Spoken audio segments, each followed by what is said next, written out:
Thank you. Just to start off, I'm going to say that this is my first semester here, and I'm excited to be a part of Student Senate here. But if I don't know all the details of the questions, that's certainly something that I can learn and that I can grow into the specifics. The harder thing to do is to change who I am and what type of leader I am. So I want you to evaluate me on that. However, my name is Tom Ekers, and I am charismatic, passionate, responsible, understanding, patient, focused, driven, energetic, creative, articulate, intelligent, caring, fashionable, right? Introspective, and dare I say, handsome. Now, does that list do anyone good? Did anyone write that list down? And if so, are you going to record lists that TJ and Carrot give you? And are you going to compare those lists? Probably not.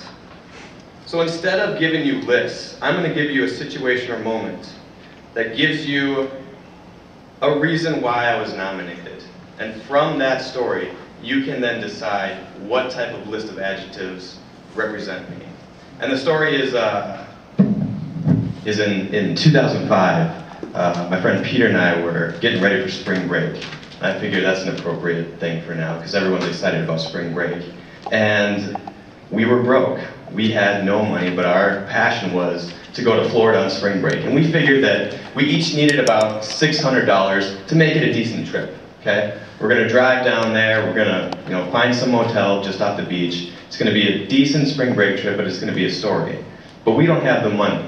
Desire does not put the funds in our pocket. So we start talking about ways that we can come up with money. And some of them are legit, okay? Some of them are a little bit sketchy, and some of them make me nervous. But we're open to talking about them. And we're open to, any idea that one of us has, we're gonna listen to it.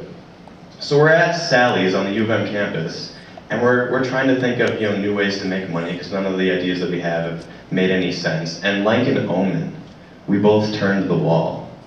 And on the wall is a poster for a 5K race, just about 3 miles, on the U of M campus, and it's gonna be held at 7 a.m. tomorrow. And we're like, this is perfect, because the cash prize is $2,000. What a sweet spring break trip. And we're excited about it. We're like, we can win this. We survey the Sally's crowd.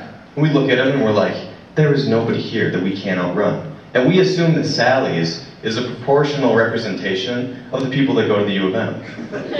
Why? I don't necessarily know. But we decide that this is possible, this is doable, and this is our ticket to the best spring break that we've had so far. So we wake up the next morning, and we head to the starting place. It's about 6:30 in the morning.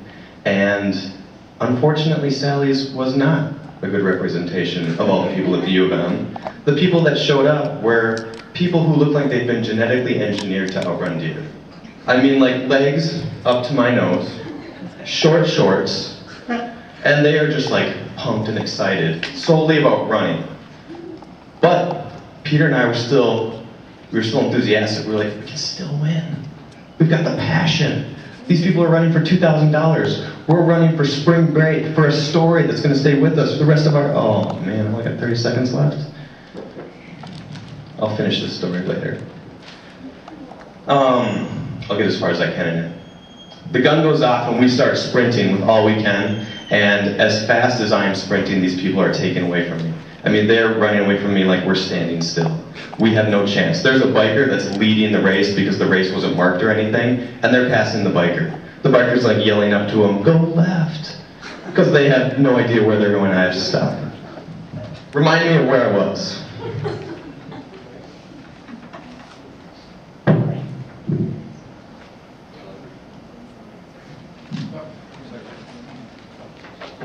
Okay, now I can ask you a question, not make a fool of myself. Well, I got mine. So, your first question is, how will you run a meeting effectively? I think the important thing about running a meeting effectively as a president of the Student Senate is just being a strong mediator. Being somebody that people can count on to be fair and to be, kind of everyone's emotional rock. That's when you need a president, and that's when you need to follow the Robert's Rules of Order.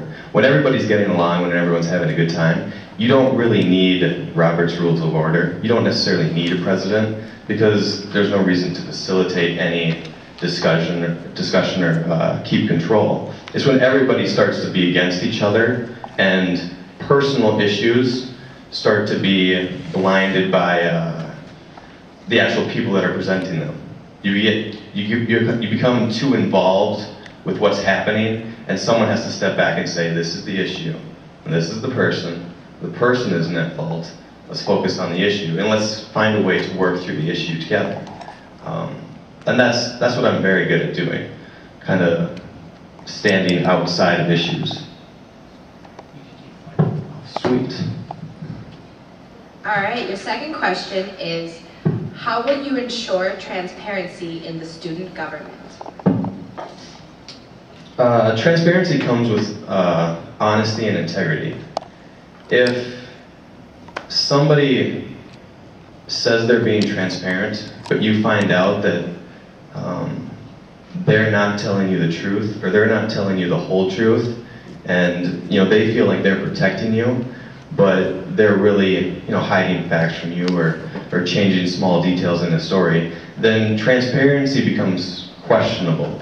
And as much as somebody says they're telling you the truth and these are the facts of the story, that's where transparency becomes mucky. So if I make a promise to always tell you guys the truth, to always keep you guys informed, and then I follow through on that, I'm being transparent without me having to go through a bunch of hoops and rings of printing out sheets of paper that say, well, this is where we got this information for this type of a situation, and this is why we're going to do this. You can trust that, I've got the facts straight, and I'm giving them to you the same way that I heard them. So it really falls on integrity and honesty, and following through with, a commitment to be a leader to you. Even if it's facts that personally I may be against, if they're the truth, that's not my position to change them or interpret them. What would your mission be for the Student Senate?